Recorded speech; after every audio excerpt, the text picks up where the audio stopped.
Lo que sí le puedo pedir al que está haciendo el que tiene el enlace, si me puede agregar para que yo pueda compartir. Y me parece que no puedo compartir. Doutor, hasta puedo, solo no sé cómo hago. Simplemente ahí en los participantes donde está mi nombre, ponlo para que pueda yo compartir nada más.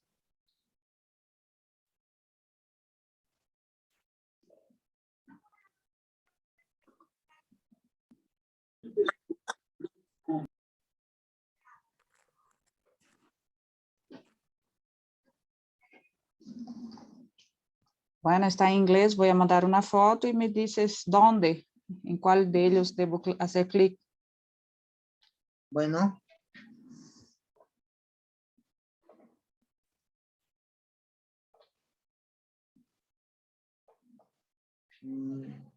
Todo sácalo. Falta y arriba hay más nombres, solamente sacaste la parte inferior.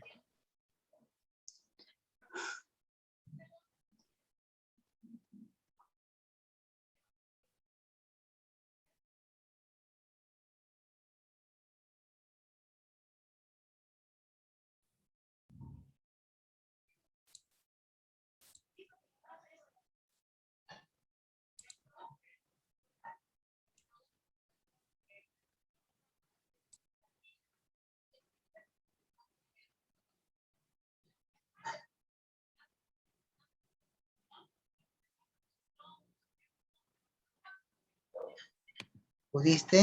Intenta ahora, doctor. A ver. Sí, ahora yo puedo compartir. Ya. Perfecto.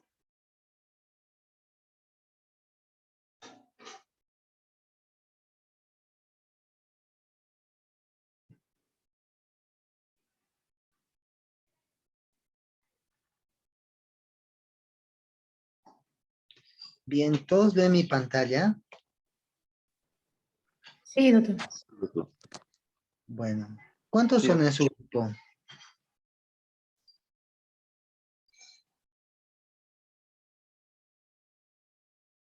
¿Cuántos serán en su grupo más o menos? Somos 52, doctor, y ahora tenemos como 39. Ya, está bien. No se olviden colocar.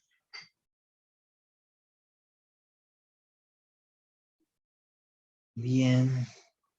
Bueno, ya vamos a arrancar. Entonces, algo que es importante, voy a tratar de que sean habitualmente los miércoles el tema de las presentaciones de los temas.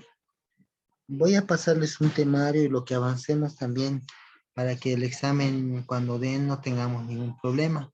¿Está bien? La participación en clases siempre lo toman en cuenta, así que, por ejemplo, las primeras dos, las clases que hemos pasado la anterior vez o que nos faltan, están como todos que asistieron, porque, digamos, es más una situación mía que una situación suya.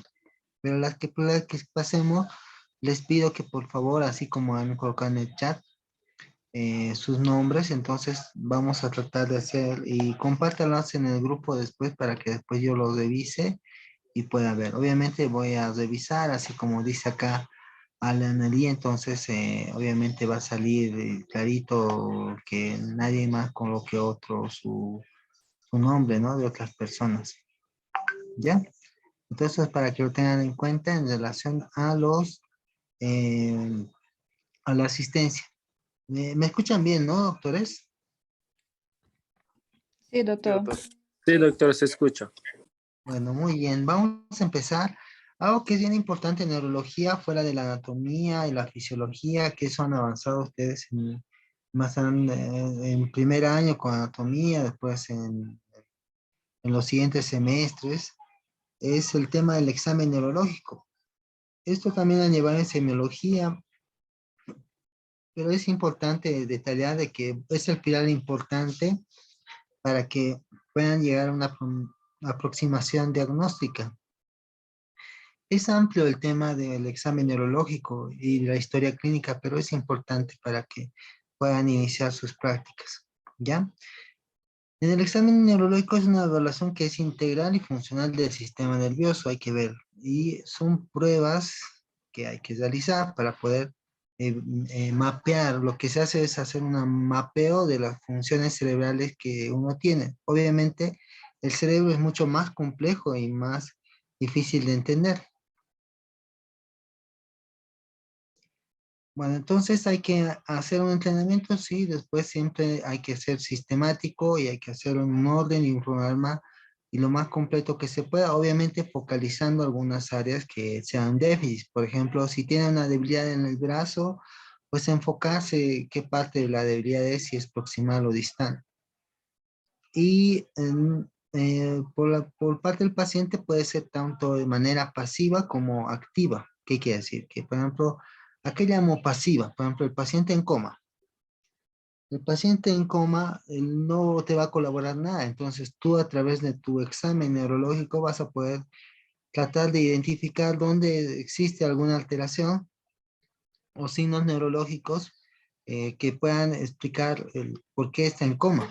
Es un ejemplo. Entonces, por ejemplo, en esta tengo que decir que no es pasiva por parte del paciente, es cuestionable porque podría ser pasiva, por ejemplo, en un paciente en coma.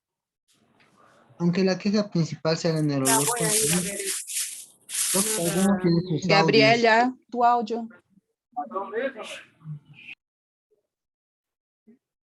Ya, entonces, por ejemplo, aunque la queja principal sea neurológica, ningún paciente debe irse sin un examen físico general completo.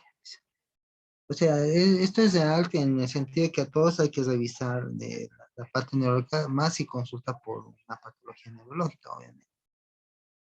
Solamente que el examen neurológico tiene un componente especial para hacer una evaluación. Los objetivos de revisar es ver si existe una disfunción y deducir la topografía de la lesión y también incluso su gravedad. No está bien porque uno puede describir, y eso es lo que nos ayuda. Por ejemplo, nosotros podemos decir la lesión del brazo, de la debilidad, está a nivel del nervio periférico, no está a nivel del médula ni del encéfalo. Entonces, sabemos que hay una afección del nervio periférico y tratamos de buscar la causa para tratar de hacer un tratamiento diagnóstico y tratamiento de esa afección. Por ejemplo, les coloco, eh, les pongo un ejemplo, el Guillain-Barré, por ejemplo. El Guillain-Barré es una polineuroradiculopatía con afectación motora. Entonces nosotros vemos que hay una afectación, entonces hacemos un diagnóstico y hay que empezar un tratamiento inmediatamente para disminuir su discapacidad, ¿no? ¿Cuándo hay que realizar? Ese es rutina, hay que hacerlo. En cualquier momento puede ser, no es que de evaluación de un paciente. Después de algún tipo de traumatismo, sí, obvio, eso no es tan elocuente lo que dice. Para seguir la progresión de la enfermedad, sí hay que ver, porque distinto es, ahí puede haber una progresión en el paciente y cambios que pueda tener. Por ejemplo, en la progresión de la enfermedad, cuando una persona tenga algún síntoma neurológico, sí, es un poco básico. Son los instrumentos, vamos a tener dentro de esos una linterna, vamos a tener, por ejemplo, un martillo de reflejos, podemos tener como un alfiler o aguja, diapasones, uno que sea para la vibración y el otro para la audición. Puede haber un estetoscopio para hacer una evaluación de carótidas, un oftalmoscopio y un otoscopio que puedan ayudar a poder hacer un diagnóstico. Ya, dentro de eso, a veces algunos objetos son importantes para nominar, no es que tengamos que tener llaves, sino que nos permite hacer una evaluación, por ejemplo. ¿Y qué evaluamos? Funciones corticales, pares craneales, sistema motor, sensitivo, de coordinación o cerebelo, postura en marcha, irritación meningia, y también obviamente van a estar los reflejos. Cuando vemos funciones corticales, vamos a ver el nivel de conciencia. Si el nivel de conciencia, vamos a hablar si está vigil, está en sopor, en estupor o en coma. Va a haber una clase específicamente de este tipo, más que todo de coma, porque es algo fundamental que deben aprender. La orientación, obviamente vamos a preguntar si está orientado en tiempo, espacio y persona. El comportamiento obviamente se evalúa cuando se hace la entrevista. El lenguaje que tratamos de evaluar, hay dos características en el lenguaje, uno que es la fascia de Broca y la fascia de Wernicke. Voy a pasarles algunos videos para que tengan cómo es una fascia, ¿ya? La memoria, eso lo que requiere funciones cognitivas, que puede ser memoria a corto plazo o largo plazo. La capacidad constructiva y perceptiva, eso vamos a hablar tanto lo que son noxias y praxias. Y la explosión del globo frontal, que tiene que ver a veces con algunos reflejos de liberación frontal. En esta parte de las funciones corticales o el estado mental, también hay que tratar de hacer una evaluación de tipo cognitiva, pero también implica otras áreas como la psiquiatría y la psicología, porque es muy amplio, es muy amplio. Y cuando hablan de una subespecialidad, pues la parte de neurología cognitiva es una de las partes que evalúa tanto comportamiento, tanto como la parte de alteraciones de tipo de la cognición, pero también hay que ver que puede haber otros tipos de alteraciones neuropsiquiátricos que tengan que ver con el comportamiento, con emociones, con depresión, que son diferentes y que son áreas muy específicas, muy amplias. Y bueno, lo que acá menciona las áreas principales de inteligencia o cognitiva y la conductual y afectiva.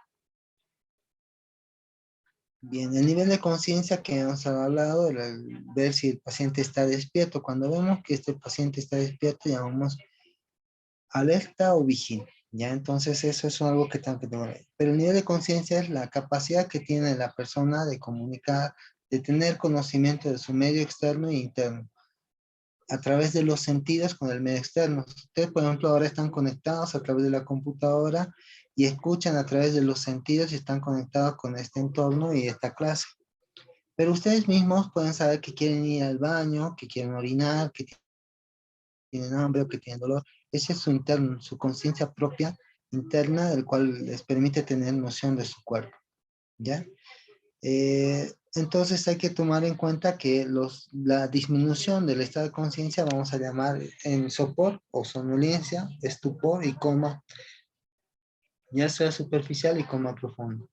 Dentro de esto va a estar una evaluación en la escala de Glasgow, que es una forma de evaluar a un paciente de manera rápida. Se utiliza mucho en traumatismo de cráneo, pero permite tomar un parámetro general de muchos pacientes, pero no es el más específico para todos, ¿ya? Y en algunas situaciones el nivel de conciencia puede estar aumentado como hiperexcitación o delirio, que está despierto o excitado con excitación psicomotriz. La orientación, lo que hemos hablado, el tiempo, día, mes, año, el lugar, la persona. Tiempo, lugar y persona es lo que hay que hacer la evaluación. El comportamiento o afecto, hay que ver si es hiper o hipercinético, está relajado, normal. Y emocionalmente puede estar también de este tipo, puede estar hostil, deprimido, eufórico, irritable, negativista. En el lenguaje hay que definir dos cosas que son distintas. Una es la afasia o disfasia, se llama, y el otro es anatria, que no puede hablar, o disartria, que es la dificultad para articular las palabras. Por ejemplo, la afasia va a estar en dos partes son las que se evalúan.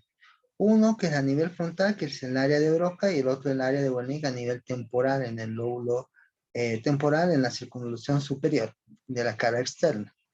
Entonces, a través de estos hay una corteza motora suplementaria que ayuda y un fascículo que es fascículo arcuato, que tiene que ver, por ejemplo, acá hace la parte de siguiente. Está el área de Wernicke, 1, 2, transmite para poder emitir palabras al área de Broca. Esto asimismo pasa a áreas suplementarias de la corteza motora y emite palabras. Entonces, esto permite hacer esto y hay una retroalimentación. Eso tiene que ver con el lenguaje. Entonces, con el lenguaje vemos que es la afluencia, la nominación, repetición. Y otra cosa que vamos a tener en cuenta es que la disalta es la dificultad para articular. Por ejemplo, alguien que tomó alcohol, ustedes han de ver muchos ejemplos de disalta. El ejemplo más frecuente es el cuando toman alcohol. Ustedes ven que cuando uno ha tomado alcohol no puede hablar muy bien, habla con dificultad, está como borracho, y eso en realidad tiene un cuadro cerebeloso, por eso habla de esa forma, por eso no coordina bien. Entonces esa disartria se llama disartria cerebelosa. Y no es lo mismo que afasia. Afasia es un trastorno del lenguaje. La disartria es un trastorno en la articulación. Ténganlo en cuenta, pues se pregunta examen. Y vemos acá, elementos básicos cuando falta una palabra, anomia. Por ejemplo, sustituciones de sílabas o palabras para afasias. Dificultad en la comprensión de órdenes sensibles para tener. Por ejemplo, la afasia de las parafasias, por ejemplo, en vez de decir televisor, televilol, puede decir. Entonces, una parafasia de tipo fonémica al hablar, ¿no? Cuando es semántica cambia y cuando tiene dificultades como falta algunas palabras se llama anomias. Las motoras, vocabulario escaso, una afasia nominativa que se puede llamar, pero que es una afasia hipofluente, la sensitiva, o en esto hablamos como afasia de Broca y afasia de Wernicke. La afasia de Broca estamos hablando que puede ser una afasia motor, ¿ya? Que comprende pero no puede emitir palabras. Y la sensitiva no comprende, o la de Wernicke se llama afasia de Wernicke. Esto tengan en cuenta, afasia motora o de Broca, afasia de Wernicke o sensitiva. Y acá puede tener parafasias, neologismos, dislexias, pero no comprende las órdenes. Y la afasia global es una combinación, o sea, no comprende ni emite palabras. La disalta entonces es una dificultad en la fonación. Entonces, es lo que mencionábamos anteriormente. Pueden haber algunas patologías asociadas y hay que distinguir en lo que es afonía o disfonía. En el lenguaje vamos a ver la afluencia, la intensidad, el volumen, la articulación, la exactitud. Cuando dicen la denominación de imágenes, o sea, hay que mostrar, por ejemplo, una imagen, pues mostrarle un llavero, por ejemplo. Repeticiones y la comprensión oral, la lectura y la escritura. Así se evalúa el lenguaje. La memoria puede ser inmediata, hay que repetir una serie de dígitos y tratar de recordar después de alguna otra situación que le pidamos, por ejemplo, de hacer algún cálculo. Y la remota información personal de hechos históricos que ha pasado a lo largo de su vida y que exista otra persona que pueda corroborar. Después, en lo que es la capacidad constructiva perceptiva, está lo que es la praxis y las noxias. En lo que es la praxis es un acto motor intencional de aprender. Por ejemplo, el prender un fósforo, por ejemplo. Entonces van a tener este tipo de apraxias que pueden ser ideomotriz, incapaz de idear y verbalizar secuencia de un acto. Por ejemplo, tú le dices, haga como si estuviese comiendo y el paciente no puede hacer. O no puedes repetir dibujos, por ejemplo, cuando tú le haces un dibujo de un triángulo y no los repite. Y por ejemplo, en la praxia bucolingual le pides que sople como soplar una vela y no los realiza. Entonces, ahí te puedes dar cuenta el tipo de praxia motriz constitucional o construccional y de bucolingual para poder realizar actos con la boca, ¿ya? Y las noxias es la capacidad de reconocer, puedes reconocer su cuerpo y van a tener también la parte de visual, la parte auditiva y la asteronoxia que no puedes reconocer al tacto. Por ejemplo, le pones unas llaves y no reconoce, ¿ya? La exploración del lóbulo frontal tiene que ver con algunas pruebas motoras alternantes, pero esto tiene que ver en la abstracción más que todo. Entonces le dicen, por ejemplo, ¿qué tiene de común un niño con un enano? Que son pequeños. La capacidad de juicio que hace con una carta cerrada, sellada, encontrada en la calle, con la capacidad de inhibir el comportamiento. O sea, le preguntas qué puede hacer y con eso te da cuenta y después están los reflejos que son arcaicos o frontales se llaman. Esto están en los niños, por ejemplo, si tú le pasas al niño, va a ser de chupeteo, va a ser el palmo metoniano, que es dar la mano, entonces tengan en cuenta. Y la evaluación del mini mental test, que es una evaluación de la parte cognitiva, desde el año 75 se utiliza y hasta ahora no, sigue orientando muchísimo, tiene que ver con varias preguntas, 11 preguntas que evalúan áreas cognitivas superiores que tienen que ver orientación, retención, atención en cálculo, memoria y lenguaje.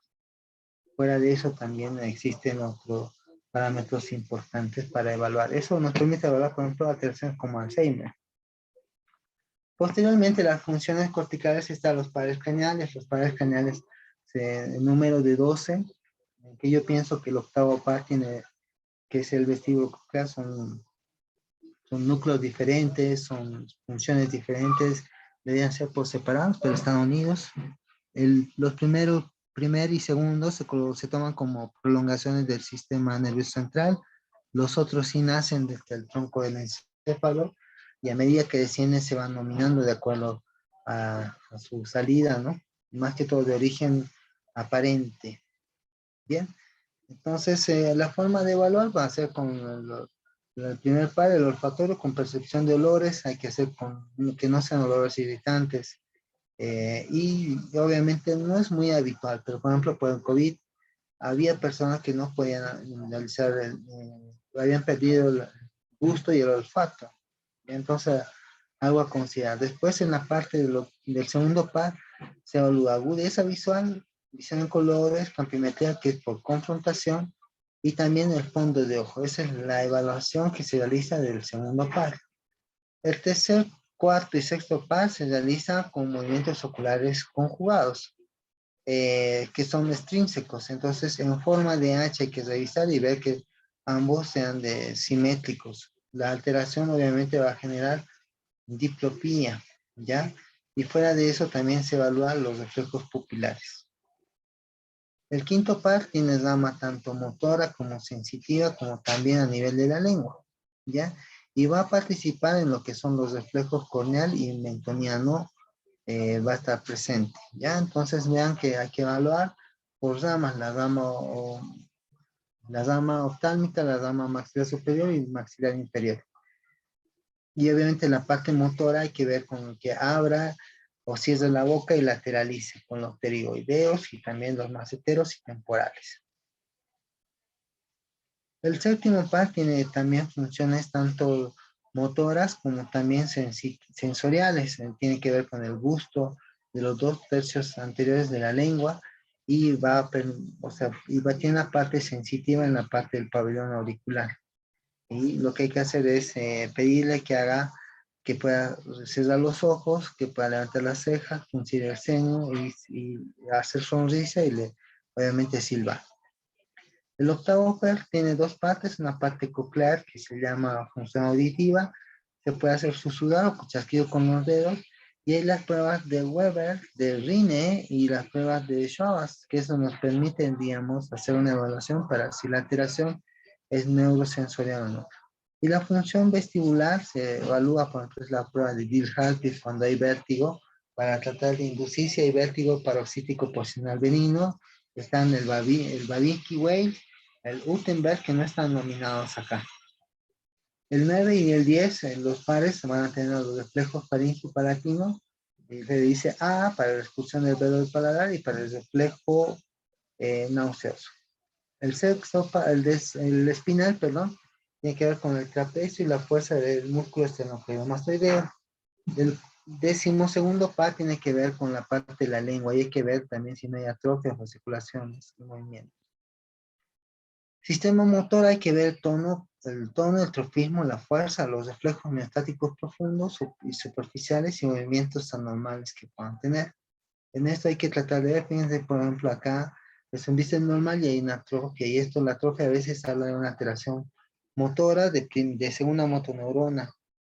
El tono muscular nos permite también palpar el músculo en reposo, hay que observar la resistencia, por ejemplo, puede haber espasticidad, rigidez o flacidez, rigidez en el Parkinson, espasticidad en una embolia, por ejemplo. La fuerza muscular, hay maniobras que nos permiten evaluar, una de ellas es la de Barré y la de Mingazzini, que nos permite evaluar. Acá, por ejemplo, hay dos partes, pero están sobrepuestas. Esta es una maniobra de Barré. Esta es para ver si no existe, digamos, una alteración y también simulación. ¿Ya? La maniobra de Mingazzini consiste en levantar las dos piernas como está al fondo, acostado de cúbito dorsal. Los reflejos mioestáticos profundos nos van a permitir, que es el arco reflejo, y que vamos a hablar en una clase exclusivamente de esto, pero en la unidad funcional del sistema nervioso central. Y en este caso vamos a hablar de los reflejos, el reflejo rotuliano, acá está, pero tenemos el estilo radial, el cúbito pronador, el bicipital, también vamos a tener el tricipital, el aquiliano. Reflejos plantares van a estar, por ejemplo, el reflejo plantar y el signo de Babinski. Después va a estar los sucedianos, como son el Gordon, Oppenheimer, que va a estar presente, que son sucedáneos al Babinski, que eso vamos a hablar. Y van a estar como el bulbo cavernoso y también los reflejos, el cremasteriano y los cutáneos abdominales que están viendo en la figura. Cutáneos abdominales y cremasterianos. Lo que hacemos es, con el martillo podemos, con un alfiler, y lo que hace es una retracción del músculo. Los movimientos anormales va a estar la rigidez con manera de Fromen o disinesias que puedan haber, y dentro de eso vamos a tener bradicinesia, hipocinesia y asinesia, donde esto hablan a veces de un síndrome rígido aquinético y alteraciones del sistema extrapiramidal. Podemos encontrar también temblor, y dentro de otros movimientos anormales va a haber meclonía, distonías, hemibalismos, que son movimientos bruscos de un miembro. Después va a estar la corea y los tics.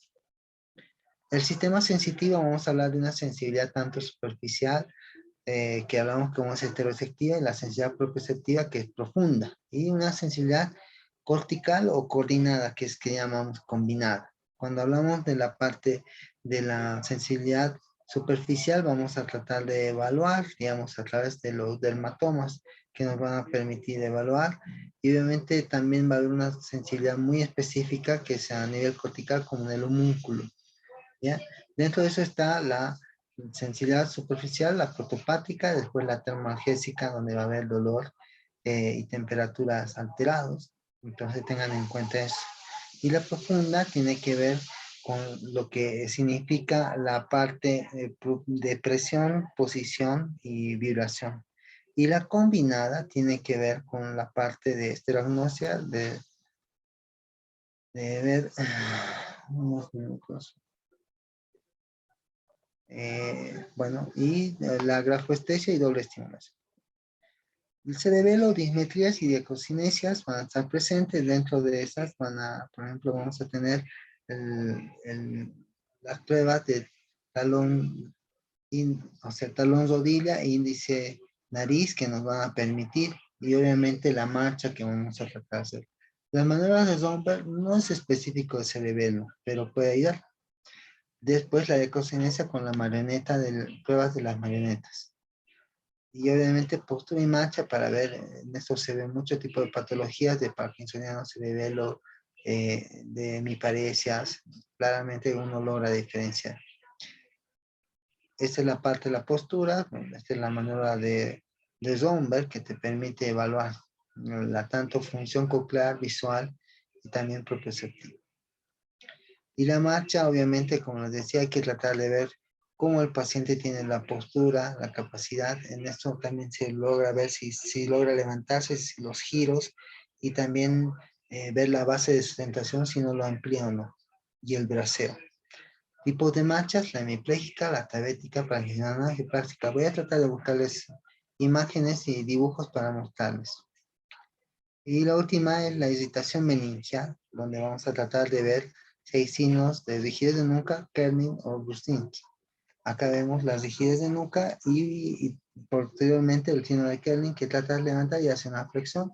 Habla de una irritación meningial, o haces una flexión y también hace una flexión de las piernas, que es el signo de Brustinski. Muy bien, estos son, y con eso estamos.